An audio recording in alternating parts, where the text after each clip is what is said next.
এরপরে প্রশ্ন হলো, ফেসবুকে অন্যের আইডিতে রিপোর্ট করা কিংবা হ্যাক করা গুনাহের কাজ কিনা? এটা তো একেবারে যুবকদের জীবন ঘনিষ্ঠ প্রশ্ন।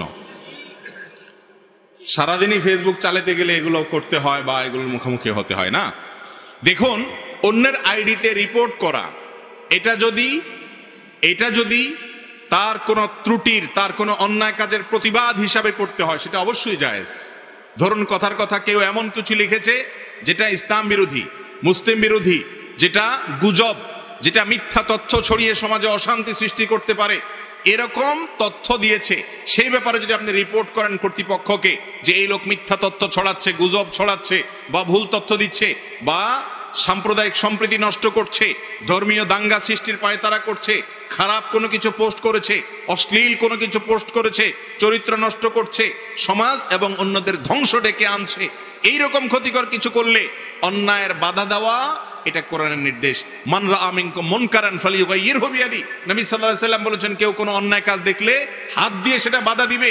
আপনি ফেসবুকে এরকম কোনো অন্যায় দেখলে আপনি সেটার বিরুদ্ধে রিপোর্ট করলেন। এই রিপোর্ট করা মানে হলো অন্যায়ের বিরুদ্ধে আপনি বাধা দেওয়া। অতএব এই রিপোর্ট করা অবশ্যই জায়েজ আছে, বরং শুধু জায়েজ না, কখনো কখনো এরকম রিপোর্ট করা কর্তব্য। কথা কি বুঝাতে পারছি? তবে শত্রুতা বশত আপনি রিপোর্ট করলেন বা রিপোর্ট করার কোনো যৌক্তিক গ্রাউন্ড থাকলো না, সেটা তো অবশ্যই জায়েজ হবে না, কারণ মুসলমান অন্য কারোর ক্ষতির কারণ হতে পারে না। ঠিক একইভাবে হ্যাক করা, অন্যের আইডি হ্যাক করা, এটা অবশ্যই একটু ভিন্ন, কারণ কারোর আইডি হ্যাক করা, অন্যায়ভাবে সেটা চুরি করে সেটাতে কোনো কিছু করা, এটা মৌলিকভাবে জায়েজ নয়। রিপোর্টের কথাটা ভিন্ন। এরপরে প্রশ্ন হলো, ছোট সময় অনেকের বাড়ি থেকে অনেকে বিভিন্ন ফল কুড়িয়ে আনতেন, এতে কি গুনাহ হয়েছে? হয়ে থাকলে মাপের পথ কি? এ বিষয়ে আমরা বিভিন্ন জায়গায় প্রশ্ন উত্তর দিয়েছি। এই আকামটা, এই চুরিটা মোটামুটি সবার জীবনে, বেশিরভাগ মানুষের জীবনে কম বেশ হয়। তো এই অপরাধটা থেকে বাঁচার উপায় হলো, যাদের বাড়ি থেকে, যাদের গাছ থেকে ফল পেড়ে খেয়েছেন, আপনার আশেপাশে চাচা জ্যাঠা বা পরিচিত যদি হয়, তো বড় হওয়ার পর যখন আল্লাহ বিবেক বুদ্ধি দিচ্ছেন, তখন মাপ চাবেন, চাচা যান, ছোট থাকতে পিচ্ছি থাকতে চুরি করে আম পারছি, এটা পারছি, নারিকেল পারছি, বেঁচে ফেলছি, খেয়ে ফেলছি, মাপসাপ করে দেন।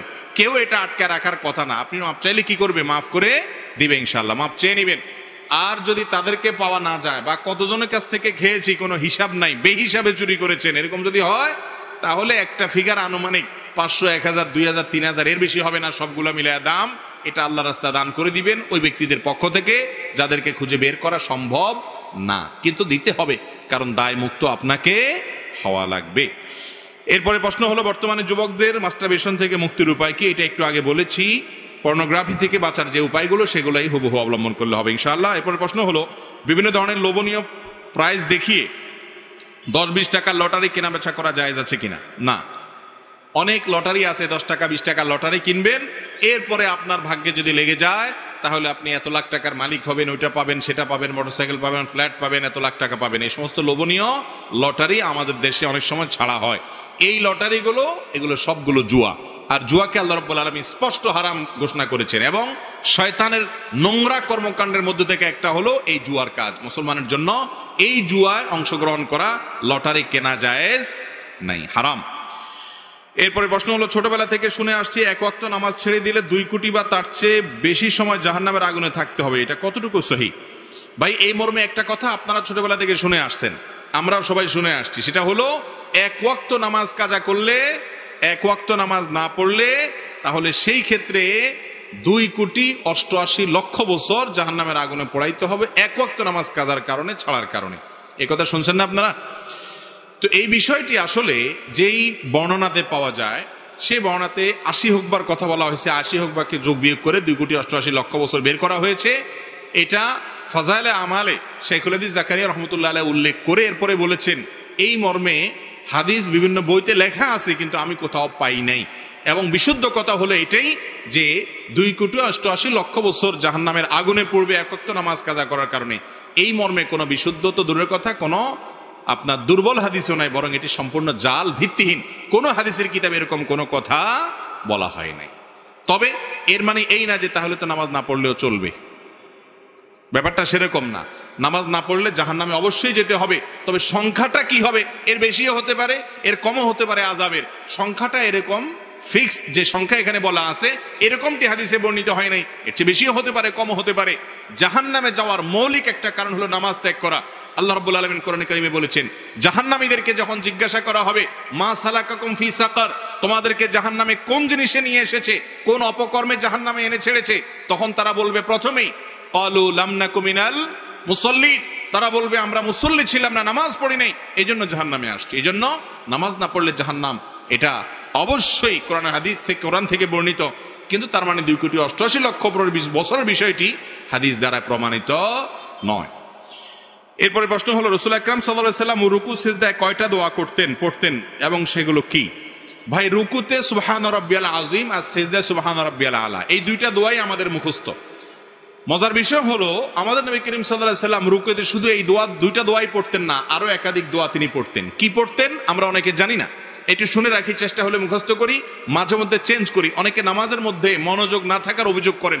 নামাজে মনোযোগ আনার একটা বুদ্ধি হলো, রুকু এবং সিজদার তাসবিহগুলা, বৈঠকের যে দোয়াগুলা, দোয়া মাসুরার জায়গাতে, এখানে নবী করিম সাল্লাল্লাহু আলাইহি ওয়াসাল্লাম থেকে যে বিভিন্ন দোয়া আছে, মাঝে মধ্যে ভিন্ন কোনো দোয়া আপনি পড়ার চেষ্টা করেন, দেখবেন আপনার মনোযোগ আসবে। ওই অটোমেটিক সুবহান রাব্বিল আযীম সুবহান রাব্বিল আলা পড়তে পড়তে এমন একটা অবস্থা হয়ে গেছে, ওইটা জেনে বুঝে আপনি পড়েন অথবা না বুঝেও পড়েন, গড়ে পড়া হয়ে যায়, গড় পড়তা। এই জন্য মাঝে মধ্যে অন্যটাও পড়বেন। আর কোনটা পড়বেন? রুকুতে সুবহান রাব্বিল আযীম, সিজদা সুবহান রাব্বিল আলার পাশাপাশি সুবহুন কুদ্দুসুন রব্বুল মালাইকাতি ওয়ার রূহ, সুবহুন কুদ্দুস রব্বুল মালাইকাতি ওয়ার রূহ, পবিত্রতা বর্ণনা করছি আল্লাহ রাব্বুল আলামিনের, যিনি ফেরেশতাদের রব পালন কর্তা এবং জিবরিলের পালন কর্তা। তো এইভাবে তাসবিহ পেশ করা, এটাও রুকু সিজদাতে সাবিত আছে। তারপর সুবহানাকাল্লাহুম্মা রাব্বানা ওয়া বিহামদিকা আল্লাহুম্মা গফিরলি, সুবহানাকাল্লাহুম্মা রাব্বানা ওয়া বিহামদিকা আল্লাহুম্মা গফিরলি, এই দোয়াটাও রুকু সিজদাতে নবী করিম সাল্লাল্লাহু আলাইহি ওয়াসাল্লাম পড়েছেন। যার অর্থ হলো, পবিত্রতা বর্ণনা করছি তোমার, হে আল্লাহ তুমি আমার রব, তোমার প্রশংসা আমি জ্ঞাপন করছি, তুমি আমাকে ক্ষমা করো। দারুণ একটা দোয়া, রুকুতে সিজদাতে পড়া যেতে পারে 2 বার 3 বার 5 বার, যতটুকু তৌফিক কুলা পড়বেন। সুবহানাকাল্লাহুম্মা রাব্বানা ওয়া বিহামদিকা আল্লাহুম্মা গফিরলি, সুবহান রাব্বিল আযীম আলার সাথে এগুলা মিশ্রণ করেও পড়তে পারেন, শুধু আলাদা করে পড়তে পারেন। আরেকটা আছে সুবহানা দিল জাবারুতি ওয়াল মালাকুতি ওয়াল কিবরিয়াই ওয়াল আযমা, সুবহানা দিল জাবারুতি ওয়াল মালাকুতি ওয়াল কিবরিয়াই ওয়াল আযমা, এগুলা সবগুলাই রুকু এবং সিজদায় সুবহান রাব্বিল আযীম সুবহান রাব্বিল আলার পাশাপাশি পড়াটা সুন্নাত। আমরা শুধু একটা শিখছি ছোটবেলায়, ওইটা নিয়েই কবরে যাই। নবী করিম সাল্লাল্লাহু আলাইহি ওয়াসাল্লাম আরো কয়েকটা যা পড়তেন, সেগুলো আমাদের জীবনে শেখা, শোনা, পড়ার তৌফিক হয় না। চেষ্টা করবো তো ইনশাআল্লাহ, আল্লাহ আমাদেরকে আমলের তৌফিক দান করুন। এরপর প্রশ্ন হলো, সালাতুজ জাওয়ালের নামাজ কোনটি এবং এর সময় ও নিয়ম কি? এই নামাজ সম্পর্কে বেশিরভাগ মুসলমানরা জীবনে হয়তো শুনেন নাই আমাদের দেশে। সালাতুজ জাওয়াল এটা আবার কি? আমরা সালাতুদ দুহা, চাষতের নামাজ জানি, এশাকের নামাজ জানি, আমরা তাহাজ্জুদের নামাজের কথা শুনছি, আওয়াবিনের নামাজের কথা শুনছি, অনেক নফল নামাজের কথা শুনছি। সালাতুজ জাওয়াল বা জাওয়ালের নামাজ এটা আবার কি? জাওয়ালের নামাজের কথা নবী করিম সাল্লাল্লাহু আলাইহি ওয়াসাল্লাম থেকে বিশুদ্ধভাবে বর্ণিত আছে। এবং জাওয়ালের নামাজটা হলো এমন সময়ের নামাজ, যখন পৃথিবীর যেখানে যখন জাওয়াল হয় সেই টাইমে তখন দুনিয়ার আসমান খুলে দেওয়া হয়, রহমতের দুয়ার খুলে দেওয়া হয়। এই টাইমে 4 রাকাত নামাজ নবী করিম সাল্লাল্লাহু আলাইহি ওয়াসাল্লাম পড়তেন। টাইমটা কখন?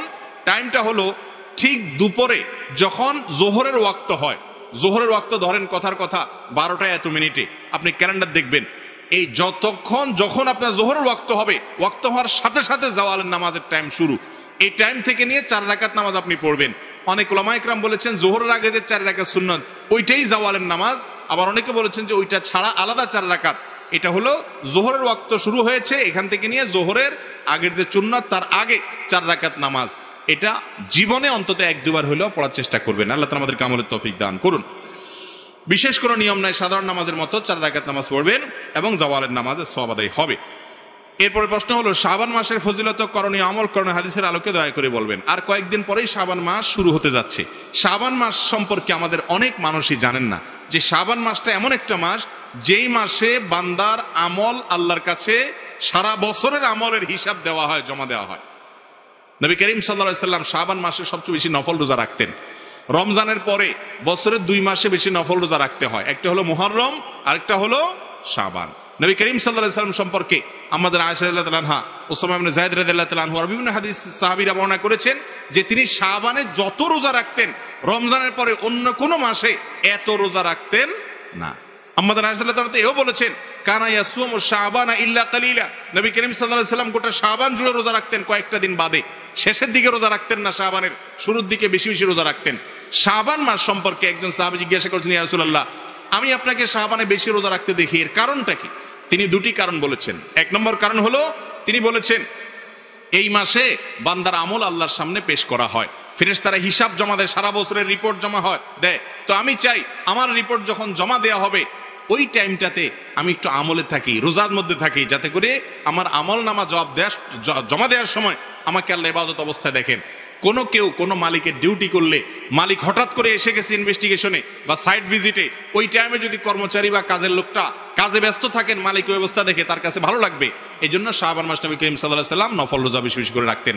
বান্দার আমল নামা প্রাত্যহিকভাবে সকাল সন্ধ্যায় 2 বার জমা হয়, সাপ্তাহিকভাবে বৃহস্পতিবার জমা হয়, আর বাৎসরিকভাবে জমা হয় কখন? শাবান মাস। আর দ্বিতীয় কারণ হলো শাবান মাসে নবী করিম সাল্লাল্লাহু আলাইহি ওয়াসাল্লাম বেশি বেশি রোজা রাখতেন। এর কারণ হলো এই মাসে মানুষ গাফেল থাকে, ওই যে রমজানের ব্যস্ততা, যে রমজান আসলে তো ইবাদত করবই, এই জন্য আগে থেকে আর করে না। রজব মাস সম্মানিত মাস, রমজান মাস শ্রেষ্ঠ মাস, মাঝখান দিয়ে এই মাসটা গাফেল থাকে। তো নবী করিম সাল্লাল্লাহু আলাইহি ওয়াসাল্লাম মাসে বেশি বেশি নফল রোজা রাখতেন। এই জন্য শাবান মাসের শ্রেষ্ঠ আমল হলো কি করা? নফল রোজা রাখা। 2-4টা করে শুরুর দিক থেকে রাখার চেষ্টা করতে হবে। আল্লাহ আমাদেরকে আমলের তৌফিক দান করুন। এরপরে প্রশ্ন হলো শবে বরাতের আমল সম্পর্কে কিছু বলুন কোরআন সুন্নাহর আলোকে। ভাইরা আমার, শবে বরাত অর্থাৎ মধ্য শাবানের যে রাত, লাইলাতুন নিসফে মিন শাবান, এই রাত সম্পর্কে বিভিন্ন হাদিস থেকে বোঝা যায় আল্লাহ রাব্বুল আলামিন মুশরিক, শিরকে লিপ্ত এবং হিংসুক, কারোর প্রতি হিংসা রাখে, এইরকম 2 ব্যক্তি ছাড়া বাকি যারা কারোর প্রতি হিংসা রাখে না, শিরকে লিপ্ত না, এই মানুষগুলোকে আল্লাহ তাআলা সাধারণ ক্ষমা ঘোষণা করেন। এবং এই রাতের ফজিলত সম্পর্কে অনেকগুলো হাদিস আছে, সেই হাদিসগুলোর বেশিরভাগের সনদের ব্যাপারে মুহাদ্দিসদের রেকমেন্ড হলো, মূল্যায়ন হলো যে সেগুলো দুর্বল, কিন্তু সবগুলো হাদিসকে একত্র করলে এই রাতের ফজিলত একেবারে অস্বীকার করার সুযোগ থাকে না। আবার আমরা এটাকে যেভাবে বছরের সবচেয়ে গুরুত্বপূর্ণ রাত বানিয়ে নিচ্ছি সেটাও সঠিক না, কারণ বছরের ইবাদতের জন্য সবচেয়ে ফজিলতপূর্ণ রাত কোনটা? শবে কদর না শবে বরাত? শবে কদর। তো সেটার চাইতে আপনি এটাকে যদি গুরুত্বপূর্ণ বানিয়ে ফেলেন সেটা অবশ্যই পরিত্যাজ্য। এরপরে প্রশ্ন হলো ভুলে কারো গীবত করে ফেললে করণীয় কি? আপনি যদি কারোর গীবত করে ফেলেন, কারোর পেছনে সমালোচনা করে ফেলেন, এটা অন্যায়, বান্দার হক নষ্ট করলেন, তাহলে কি করবেন? এই গীবতের কাফারা বা ক্ষতিপূরণ হিসাবে আপনি 4টি কাজ করবেন। নাম্বার 1, আল্লাহর কাছে মাপ চাইবেন। আল্লাহ, আমি গীবত করে ফেলেছি। গীবত করা কি হালাল না হারাম? একটু আগে আপনারা গীবত সম্পর্কে আলোচনা শুনছেন, ওয়াজ শুনেছেন। গীবত করা কিরকম হারাম? আপন ভাই মারা গেলে তার গোশত কামড়ে খাওয়া, রান্না করে খাওয়া, তার গোশত খাওয়াটা যেরকম অপরাধ, গীবতটা সেই রকম অপরাধ। কত ডেঞ্জারাস অপরাধ চিন্তা করেন। এইরকম অপরাধ আপনি করে ফেলেছেন, এটা যখনই আপনি আঁচ করবেন যে আমি এত গীবত করে ফেলেছি, সাথে সাথে আল্লাহর কাছে 1 নম্বর কাজ হলো মাপ চাইবেন। কি চাইবেন? মাপ চাইবেন যে আল্লাহ আপনি আমাকে মাফ করে দেন। 1 নাম্বার 2, যে ব্যক্তির গীবত করেছেন পরিচিত হলে, জানাশোনা হলে, যদি তার কাছে মাপ চাওয়ার সুযোগ থাকে তাহলে যা বলবেন যে ভাই তোমার গীবত করে ফেলছি, তুমি আমাকে মাফ করে দাও। আর যদি মাপ চাইতে গেলে বরং আরো ভেজাল বাড়ে, বলে যে কি সর্বনাশ, কি গীবত করছো আমার বলো। এরপরে যদি সে শোনার পরে আরো উল্টা আপনার উপরে চড়াও হয়, সম্পর্ক নষ্ট হওয়ার ভয় থাকে, তাহলে দরকার নাই তার কাছে মাপ চাওয়ার। তাহলে সেক্ষেত্রে 3 নম্বর কাজ করবেন। সেটা কি? সেটা হলো তার জন্য আল্লাহর কাছে মাপ চাইবেন। এবং এ বিষয়ে বিভিন্ন হাদিসে বর্ণনা পাওয়া যায় যে গীবত হয়ে গেলে, যার গীবত করে ফেলেছেন তার নাম ধরে বলবেন আল্লাহ অমুককে আপনি মাফ করে দেন। এটা ইনশাল্লাহ আপনার গীবতের কি হবে? কাফারা হিসাবে কাজ করবে। আর নাম্বার 4 হলো যাদের সামনে তার গীবত করেছেন তাদের সামনে তার প্রশংসা করবেন। আবার মিথ্যা প্রশংসা না, তার মধ্যে যা আছে সেই গুণগুলো উল্লেখ করবেন, তাতে ক্ষতিপূরণ হবে এবং গীবতের কাফারা হবে ইনশাআল্লাহ। আল্লাহ তাআলা গীবতের অপরাধ থেকে আমাদেরকে বেঁচে থাকার তৌফিক দান করুন। এরপর প্রশ্ন হলো বিদেশ থেকে টাকা পাঠানো হলে বাংলাদেশ সরকার কর্তৃক 2.5% ক্যাশ ইনসেন্টিভ প্রদান করে থাকে, সেই টাকা ব্যবহার করার শরিয়া বিধান কি? এ বিষয়ে আমরা এর আগে বারবার বিভিন্ন জায়গায় বলেছি। সরকার বৈধ পদ্ধতিতে যেন টাকা পাঠানো হয় বিদেশ থেকে, প্রবাসীরা যেন বৈধ পদ্ধতিতে অর্থাৎ ব্যাংকের মাধ্যমে টাকা পাঠায়, যেন হুন্ডির মাধ্যমে না পাঠায়, সেজন্য উৎসাহ দিয়ে, প্রণোদনা দিয়ে শতকরা এই যে 2.5% ইনসেন্টিভ দিয়ে থাকে, এইটা গ্রহণ করাতে কোনো অসুবিধা নাই, কারণ এটা কোনো ঘোষণা, শুধু প্রশ্নই নেই,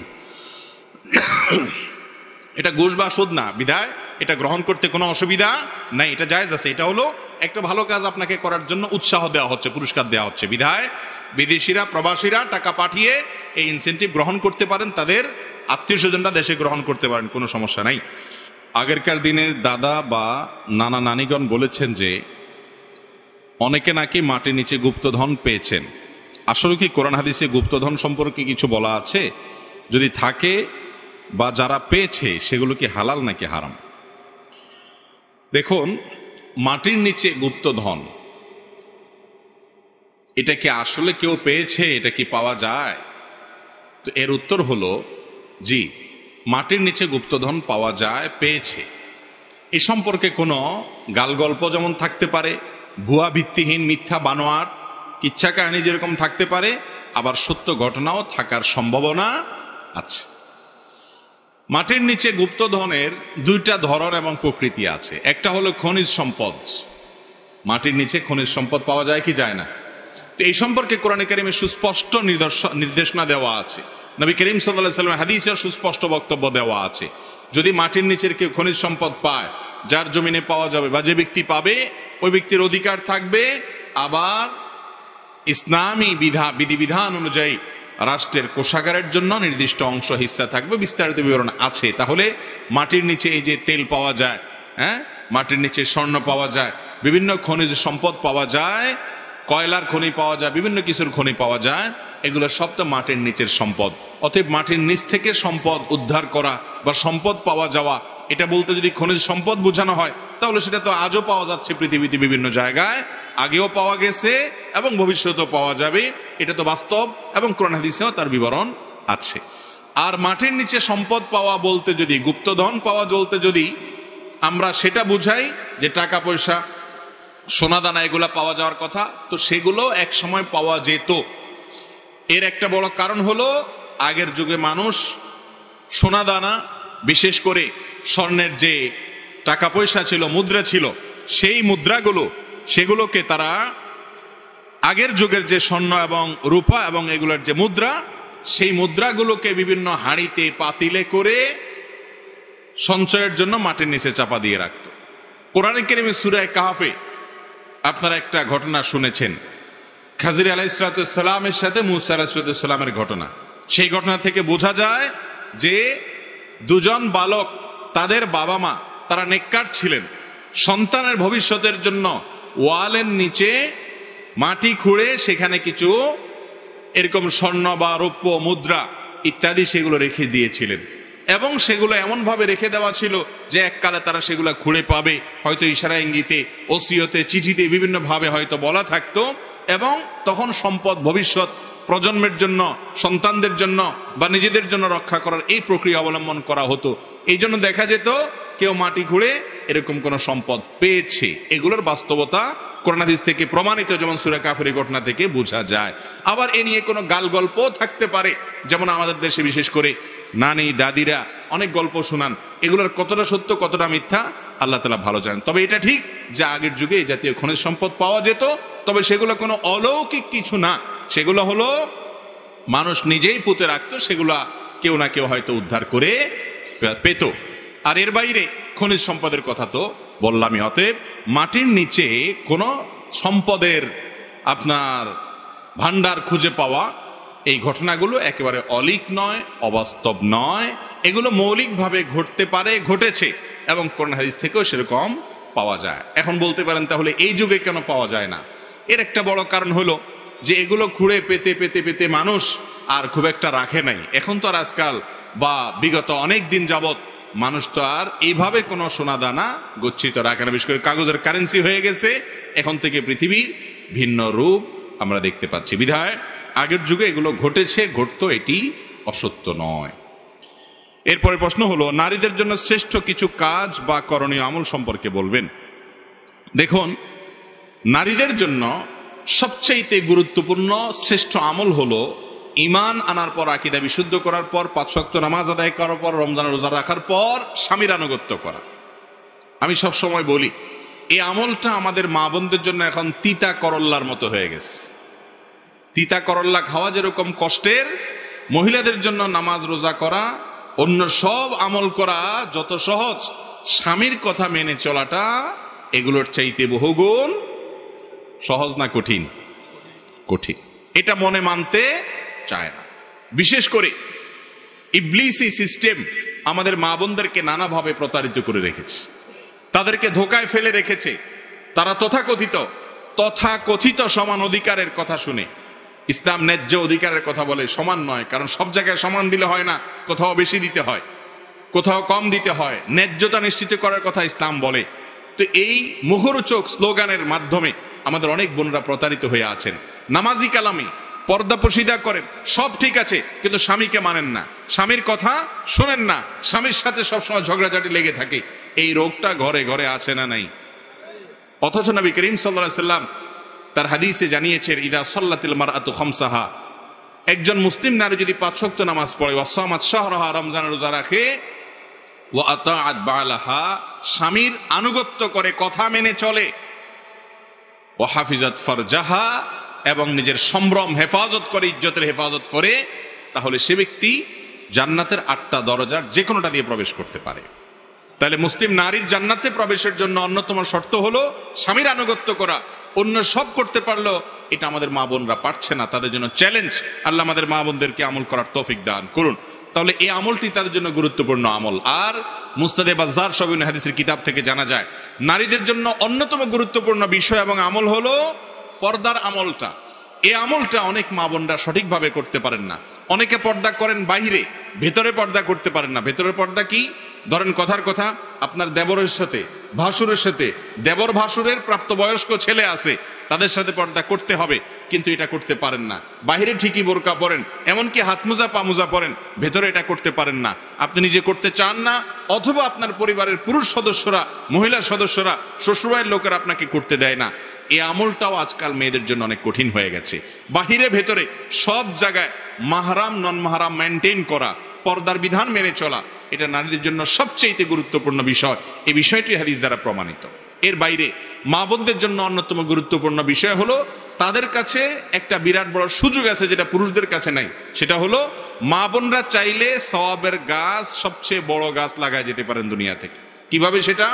সন্তানকে আল্লাহর সঙ্গে পরিচিত করায় দেওয়ার মাধ্যমে, নামাজে অভ্যস্ত করার মাধ্যমে, কোরআনে অভ্যস্ত করার মাধ্যমে, সুন্নাতে অভ্যস্ত করার মাধ্যমে। একজন মা, ছোট শিশু তার হাত দিয়ে বড় হয়, বেড়ে উঠে, তিনি যদি তার সন্তানকে দ্বীনি মাধ্যমে, দ্বীনি তারবিয়তের মাধ্যমে গড়ে তুলতে পারেন, তাহলে তিনি দুনিয়া থেকে চলে যাবেন। তার শেখানো দোয়া এই ছেলে সারা জীবন করবে, এই মেয়ে সারা জীবন করবে, তার অভ্যাস গড়ে তোলা নামাজ সারা জীবন আদায় করবে। যত ভালো কাজের অভ্যাস গড়ে দিয়ে যাবেন, তিনি দুনিয়া থেকে চলে যাবেন, এর সওয়াবের গাছ থেকে সওয়াব তার আমলনামায় যুক্ত হতে থাকবে ইনশাআল্লাহ। অতএব মা বোনরা সন্তানদেরকে দিনদার করার জন্য যদি ন্যূনতম চেষ্টা চালান, তাহলে তারা অনেক অনেক দূর আগায় যাবেন পুরুষদের চাইতে। কিন্তু বেশিরভাগ মা বোনরা এক্ষেত্রেও ত্রুটি করেন, বিচ্যুতি করেন। আজকাল তাদেরও মোবাইল ফোনের আসক্তি, কিংবা টেলিভিশনের বিভিন্ন চ্যানেলের বিভিন্ন প্রোগ্রামের আসক্তি সন্তানদেরকে সময় দেওয়ার সুযোগ থেকে বঞ্চিত করে দেয়। আর যদি দেওয়া হয়, তাহলে সেটা তথাকথিত জাগতিক পড়াশোনার জন্য, তাদেরকে আল্লাহর খাঁটি বান্দা হিসেবে, খাঁটি মুসলমান হিসেবে গড়ে তোলার জন্য মা বোনরা সময় কম দেন। এই কাজগুলো যদি করেন, সেটা হবে তাদের জন্য অনেক বড় অ্যাচিভমেন্ট। আল্লাহ তাআলা আমাদের মা বোনদেরকে কাজগুলো করার তৌফিক দান করুন। সেই সাথে তাদের জন্য গুরুত্বপূর্ণ হলো স্বামীর কৃতজ্ঞতা আদায় করা, নাশুকরি না করা, এবং কথায় কথা অভিশাপ না দেওয়া। এই বিষয়গুলো অনেক গুরুত্বপূর্ণ একজন মুসলিম নারীর জন্য। আল্লাহ তাআলা আমাদের মা বোনদেরকে আমলের প্রতিযোগিতায় অগ্রসর থাকার তৌফিক দান করুন। এরপরে প্রশ্ন, তারাবির নামাজ না পড়লে কি গুনাহ হবে? অনেকেই বলেন তারাবি না পড়লে রোজা হয় না। তারাবি নামাজ এটা গুরুত্বপূর্ণ একটি সুন্নত আমল।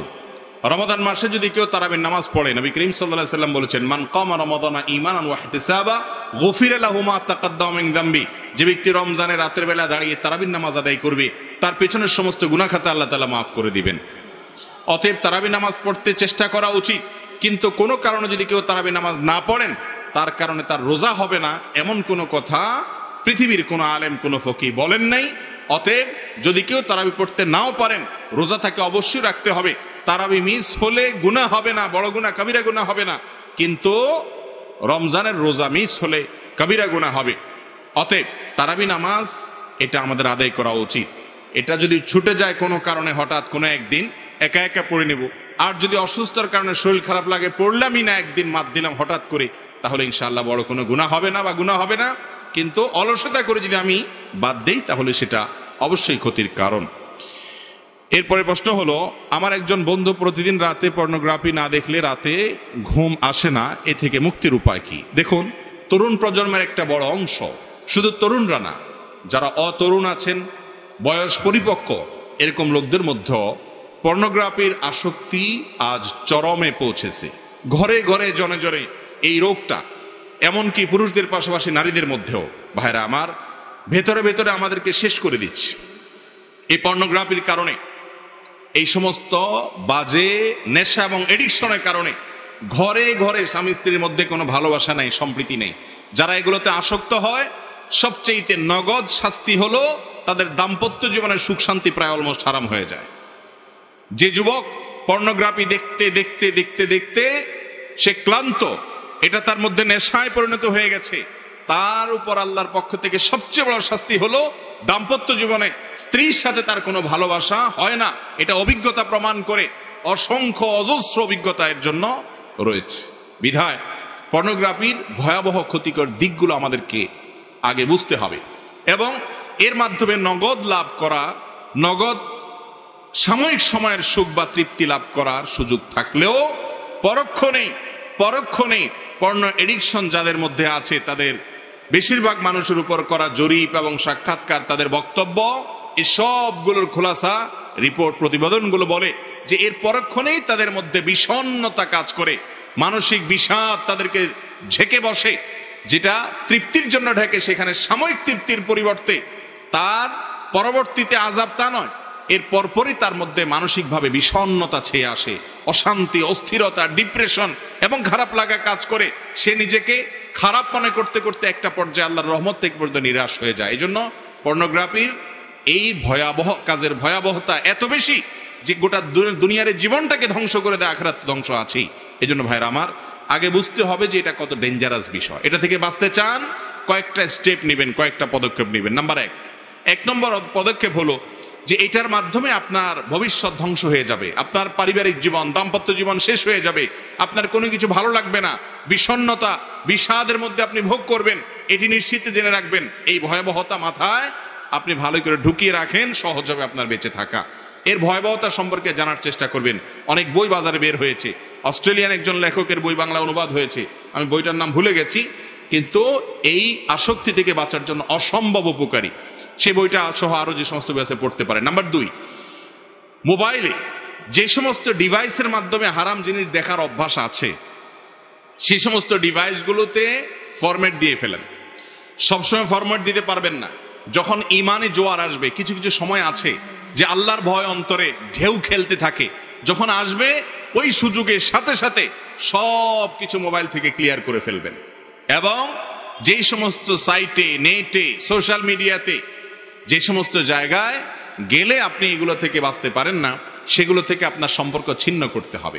এবং বেশি না, মাদকাসক্ত মানুষকে যেরকম একটা সময় মাদক নিরাময় কেন্দ্রে নিয়ে রাখলে এবং বিশেষভাবে ট্রিটমেন্ট করলে সে মাদকাসক্তি থেকে বেরিয়ে আসতে পারে, এই পর্ণ আসক্তি, এডিকশন যাদের মধ্যে আছে, তাদেরও বের হয়ে আসার জন্য সামান্য কিছুদিন একটু স্ট্রাগল করতে হবে। কথার কথা, নেট আছে এরকম মোবাইলের সাথে আপনি সংবিচ্ছিন্ন করলেন, আপনি বাটনওয়ালা কম দামের ছোট একটা মোবাইল নিলেন শুধুমাত্র কল ধরা এবং কল করার জন্য, নেট থেকে বিচ্ছিন্ন থাকলেন, বেশি না 1-1.5 মাস 2 মাস, বা যার যতটুকু তৌফিকে কুলা। এর মাধ্যমে দেখবেন আস্তে আস্তে আস্তে আস্তে আপনার মাথা থেকে এটা ঝেড়ে চলে যাবে। এটা একেবারে নিশ্চিত। যদি আপনি 1-2 মাস অন্তত যে সমস্ত মোবাইলের কারণে, যে সমস্ত ডিভাইসের কারণে, যে সমস্ত নেটের পেজের সাথে আপনার কানেকশনের কারণে পর্ণ আসক্তি আপনার মধ্যে আছে, এগুলো দেখার সুযোগ তৈরি হয়, সেগুলো থেকে আপনি নিজেকে বিচ্ছিন্ন করে ফেলেন, দেখবেন 1-2 মাস পরে আপনার মধ্যে নেশা থাকছে না, ইনশাআল্লাহ নেশা পরিবর্তন হবে। তবে এর পাশাপাশি তৃতীয় যে কাজটি করতে হবে তা হলো সোহবতে সালেহ বা নেককারদের সান্নিধ্য। বিশেষ করে জেনা এবং জেনা জাতীয় যে অপকর্ম আছে, এই যে পর্ণ আসক্তি, এটা চোখের জেনা। নবী করিম সাল্লাল্লাহু আলাইহি ওয়াসাল্লাম বলেছেন, জেনাল আইনি আন নজর, চোখের জেনা হলো চোখ দিয়ে দেখা। আপনি যতক্ষণ দেখছেন ততক্ষণ আপনি জেনা করছেন। আর জেনা এমন একটা অপরাধ, লা ইয়াজনি জানি হিনা ইয়াজনি ওয়া হুয়া মুমিন, ইমানদার যদি জেনায় লিপ্ত হয় তাহলে যতক্ষণ সে জেনায় থাকে ততক্ষণ তার থেকে ইমানকে ছিনিয়ে নেওয়া হয়, ততক্ষণ সে মুসলমান থাকে না, ইমানদার থাকে না। এরপরে সেখান থেকে সে ফিরে আসার পরে তার মধ্যে ইমান আবার আসে। এত ডেঞ্জারাস অপরাধ। এই জন্য অপরাধ করতে করতে মওত হলে বেঈমান হয়ে মৃত্যুবরণ করার আশঙ্কা আছে। এই জন্য সোহবতে সালেহ বা আল্লাহর নেককার বান্দা, আমলদার, খাঁটি ইমানদার। আপনি যুবক, অনেক যুবক আছেন, পরিমাণে কম হলেও আছে, যারা 5 ওয়াক্ত নামাজ শুধু পড়েন তা নয়, সকল হারাম থেকে বেঁচে থাকার চেষ্টা করেন। তাদের সাথে বন্ধুতা করবেন, তাদের সাথে যোগাযোগ রাখবেন, তাদের সাথে আপনি যত বেশি উঠা বসা করবেন, নেককারদের সোহবতে যত বেশি যাবেন, তত বেশি দেখবেন ভালো পরিবেশে গেলে আপনার মধ্যে এডিকশন কমতে থাকবে ইনশাআল্লাহ। নাম্বার 4 নম্বর, পর্ণ আসক্তি থেকে মুক্তি লাভের জন্য বিশেষভাবে আপনাকে নির্জনতা পরিহার করতে হবে। মাস্টারবেশনের যে বদভ্যাস, হস্তমৈথুনের যে বদভ্যাস, সেখান থেকেও মুক্তি লাভের জন্য এই ফর্মুলাগুলো অত্যন্ত কার্যকর। আমি ব্যক্তিগতভাবে বহু যুবকের কথা জানি, যে যুবকরা হয়তো তাদের এই সমস্ত পাপাচারে লিপ্ত ছিলেন, কিন্তু একটা সময় তারা এই পরামর্শগুলো মেনে তাদের জীবনকে পরিবর্তন করেছেন, আলহামদুলিল্লাহ। অতএব 4 নম্বরে আমলটা মাস্টারবেশনে যারা আসক্ত এবং যারা পর্নোগ্রাফিতে আসক্ত তাদের জন্য উপকারী, সেটা হলো যে নির্জনতা পরিহার করতে হবে। কারণ এগুলা নির্জনে মানুষ দেখার সুযোগ পায়। যথাসম্ভব একাকী থাকবেন না, মানুষের মধ্যে থাকবেন। যেখানে থাকবেন সেখানে অন্য মানুষ আপনার কক্ষে ঢুকাবেন। যত বেশি নির্জনতা অ্যাভয়েড করতে পারবেন তত বেশি ইজি হবে। আর সবচেয়ে কার্যকর হলো ওইটি যে 2-3 মাস আপনি এইগুলোর যত মাধ্যম আছে এগুলো থেকে দূরে থাকেন। দেখেন আল্লাহ রাব্বুল আলামিন বলেছেন, ওয়ালা তাকরাবুজ জিনা, তোমরা জেনার কাছেও যেও না। কেন বলেছেন? কারণ আল্লাহ জানেন জেনা এমন একটা পাপ যে কাছে গেলে পতিত হয়। আপনি যদি সোশ্যাল মিডিয়ার মাধ্যমে এই এডিকশনটা আপনার মধ্যে এসে থাকে, তাহলে সোশ্যাল মিডিয়া থেকে দূরে যেতে হবে, জেনা থেকে দূরে যেতে হবে, তাহলে আপনি রক্ষা পাবেন। আপনি ওখানে থেকে নিজেকে বাঁচিয়ে রাখাটা কঠিন। এই জন্য যেই ডিভাইসে এগুলো আছে সেই ডিভাইস পরিবর্তন করা, নেট থেকে দূরে সরে আসা, এগুলো জরুরি। তো 4 নম্বর যে আমলটা বলেছিলাম যে নির্জনতা পরিহার, আর 5 নম্বর হলো আল্লাহর কাছে বিশেষভাবে পানাহ চাওয়া, আল্লাহর কাছে বিশেষভাবে দোয়া চাওয়া যে আল্লাহ আপনি আমাকে রক্ষা করেন এবং হেফাজত করেন। কোন মুসলমানের যদি হিম্মত থাকে যে আমি বদভ্যাস ছাড়বো, আল্লাহর জমিনে এমন কোন বদভ্যাস নাই, এমন কোন খারাপ কাজ নাই যেটা মানুষ ছাড়তে পারে না। সাহাবায়ে কেরাম রিদওয়ানুল্লাহি তাআলা আজমাইন মদ হারাম হওয়ার আগ পর্যন্ত তাদের অনেকেই, আগে যেহেতু মানুষ মদ পান করত, সমাজের সবাই মদ পান করত এবং আল্লাহর পক্ষ থেকে হারামের ঘোষণা আসেও নাই, হালাল ছিল অর্থাৎ হারাম ছিল না, তখন তারা অনেকে মদ পানে অভ্যস্ত ছিলেন। কিন্তু যখন হারাম ঘোষণা আসলো, সঙ্গে সঙ্গে মদের সমস্ত ভার তারা ছুঁড়ে ফেলে দিল। দীর্ঘদিনের বদভ্যাস তারা ত্যাগ করতে তাদের সময় লাগেনি সেরকম বেশি। মোহতারাম হাজরিন, ইমানদার যার জান্নাতের প্রত্যাশা আছে, তার দরকার হলো শুধুমাত্র সিরিয়াসনেস। তিনি যদি চেষ্টা করেন, হিম্মত করেন, সৎসাহস করেন, এটাই তো বীরত্ব, এটাই তো বাহাদুরি। বীরত্ব তো গায়ের জোরে না, বীরত্ব তো মানুষের শরীরের দাপটের মাধ্যমে না। বীরত্ব হলো বদভ্যাস এবং খারাপ কাজ থেকে নিজেকে বাঁচিয়ে রাখা, নিজেকে কন্ট্রোল করতে পারা যে আমি এই জায়গায় যাব না। আল্লাহ তাআলা আমাদের সবাইকে যাবতীয় বদভ্যাস থেকে এবং পাপাচার থেকে, বিশেষ করে পর্নোগ্রাফির আসক্তিতে আমাদের যে সমস্ত ভাই বোনরা আক্রান্ত, আল্লাহ তাআলা তাদের সবাইকে এখান থেকে বেরিয়ে আসার তৌফিক দান করুন। এরপরে প্রশ্ন হলো, তাওবাতান নাসুহাতে নাসুহা নামে কোনো ব্যক্তি ছিলেন? তাওবাতান নাসুহা আল্লাহ করতে বলেছেন। আল্লাহ আমাদেরকে বলেছেন, তুবু ইলাল্লাহি তাওবাতান নাসুহা, তোমরা আল্লাহর কাছে তওবা করো ইমানদাররা। কিরকম তওবা? যে তওবাটা নাসুহার তওবা। তো নাসুহা কি কোনো ব্যক্তি, তার মতো তওবা? উত্তর হলো না। নাসুহা সম্পর্কে মুফাসসিরিন কিরামের বিশুদ্ধতম এবং প্রসিদ্ধ মত হলো যে নাসুহা মানে হলো খাঁটি তওবা। এমন তওবা বলা হয় যেই তওবা করার পর আর ভঙ্গ হয় না, অর্থাৎ ধরে রাখতে পারে। ধরুন আপনি একটা পাপের কাজ করেছেন, আর করবেন না মর্মে আপনি প্রতিজ্ঞা করেছেন। এই যে প্রতিজ্ঞা করেছেন, এটাকে আপনি যদি শেষ পর্যন্ত ধরে রাখতে পারেন, এটাকে বলা হয় তাওবায়ে নাসুহা। যদি তওবাটা আবার ছুটে যায়, আবারও তওবা করবেন। নাসুহাটা থাকলো না, কিন্তু তওবা হলো। আর তওবার মধ্যে সবচেয়ে আফার ক্লাসের তওবা হলো এই তওবাটা, তাওবায়ে নাসুহা। যে পাপ জীবনে একবার করার পর বা যখনই তওবা করেছেন, এরপর থেকে আর তওবা ভাঙে নাই, মরণ পর্যন্ত তওবাটাকে ধরে রাখতে পেরেছেন, ওই পাপে আর যান নাই, জড়ান নাই, তাহলে বোঝা যাবে এই তওবাটা ছিল তাওবায়ে নাসুহা বা খাঁটি তওবা। এই খাঁটি তওবা করার নির্দেশ আল্লাহ তাআলা দিয়েছেন। আল্লাহ আমাদেরকে সবাইকে খাঁটি তওবা এবং তাওবায়ে নাসুহা করার তৌফিক দান করুন। এরপরে প্রশ্ন হলো, অতিরিক্ত স্বপ্নদোষ হওয়ার কারণ কি এবং এর থেকে মুক্তির উপায় কি? দেখুন, অতিরিক্ত স্বপ্নদোষ হওয়ার কারণ এ সম্পর্কে ডাক্তাররা ভালো বলতে পারবেন। এটা কোরআন এবং হাদিসের আলোকে এই সম্পর্কে কিছু বলা, অন্তত সরাসরি কোরআন হাদিসে কোনো কিছু আসছে বলে আমার জানা নেই। তবে হ্যাঁ, এটা ঠিক, এটা অনেক সময় শারীরিক দুর্বলতার কারণে হয়, নানা কারণে হয়। হোমিওপ্যাথিক এবং অ্যালোপ্যাথিক বিভিন্ন চিকিৎসা আছে। অতএব সে চিকিৎসকের শরণাপন্ন হতে হবে। স্বপ্নদোষ হওয়া এটা কোনো অপরাধ না। অনেক যুবক আছে এটা নিয়ে হেজিটেশনে ভুগে, এটা নিয়ে খুব বেশি পেরেশান হয়ে যায় যে আরে আমার স্বপ্নদোষ কেন হচ্ছে, আমি খারাপ মানুষ নাকি। না, স্বপ্নের মধ্যে সে যত কিছুই দেখুক না কেন, সেটা যাই হোক না কেন, তার কারণে তার আমলনামা কোনো গুনাহ লেখা হয় না, যেহেতু এটা মানুষের সাধ্যের বাইরে, তার হাতে না, এই জন্য তার কোনো অপরাধ হয় না, পাপ হয় না। আর এমন কোনো কথা নেই যে লোকটা নেককার ভালো মানুষ তার স্বপ্নদোষ হয় না, আর যে বদকার খারাপ মানুষ তার স্বপ্নদোষ হয়, এমন কোনো কথা নাই। তবে হ্যাঁ, বাহিরে খারাপ জিনিসের জল্পনা কল্পনা মানুষকে স্বপ্নেও খারাপ জিনিস দেখাতে পারে, সেটি আরেক বিষয়। কিন্তু তাই বলে স্বপ্নদোষ হলে মানুষটা খারাপ, না হলে ভালো, এমন কোনো সহজ সমীকরণ ইসলামে নাই। অতিরিক্ত স্বপ্নদোষ হলে সেটা শারীরিক দুর্বলতার কারণে বা অন্য কোনো কারণে বা নিজের কোনো বদভ্যাসের কারণে এ বিষয়ে সংশ্লিষ্ট বিষয়ে এক্সপার্ট এবং ডাক্তারদের শরণাপন্ন হওয়া উচিত। এরপরে প্রশ্ন হলো, বর্তমানে প্রায় ফ্যামিলিতে বিবাহ, ফ্যামিলি কিংবা প্রতিবেশীদের কারণে ইচ্ছা থাকা সত্ত্বেও যুবকরা দায় রাখতে পারেন না, ওনাদের কিছু নসিহত দিন প্লিজ। দেখুন, এটা ঠিক যে আমাদের সমাজে তরুণরা অনেক সময় দিনের পথে চলতে চায়, বাধা হয় তাদের বাপ মা, ঠিক না বে ঠিক? এর চাইতে বড় কপাল পোড়া বাপ মার কে হতে পারে, যেই বাপ মার ঘরে আল্লাহ রাব্বুল আলামিন এমন সন্তান দিয়েছেন যে সন্তান জান্নাতের দিকে যেতে চায়। যেখানে যুবকরা বকে যাচ্ছে, নষ্ট হয়ে যাচ্ছে, সেখানে কিছু যুবক যদি জান্নাতে যেতে চায়, বাবা মা তো সেটাকে ওয়েলকাম করা উচিত। যেই বাবা মা যুবকদের এই সমস্ত বিষয়গুলোকে অ্যাপ্রিসিয়েট করে না, ওয়েলকাম করে না, স্বাগতম জানায় না, তাদেরকে বরং ভৎসনা করে, নানান ভয় দেখায়, সেই বাবা মার কথা যুবকদের জন্য শোনা জায়েজ নাই। আর এই বাবা মা যদি অন্যায় নির্দেশ করেন, কিয়ামতের ময়দানে অবশ্যই আল্লাহর আসামি হিসাবে, আল্লাহর কাঠগড়া আসামি হিসাবে তারা দাঁড়াবেন। অতএব বাবা মাদেরকে আল্লাহর ভয় অন্তরে লালন করতে হবে, প্রতিবেশীদেরকে আল্লাহর ভয় অন্তরে লালন করতে হবে। এটা ঠিক, আমাদের দেশে বেশিরভাগ মানুষ ভালো হতে চাইলেও সমাজের মানুষ এবং প্রতিবেশীরা তাকে ভালো হতে, তাই বলে আমরা কি হাল ছেড়ে দিব?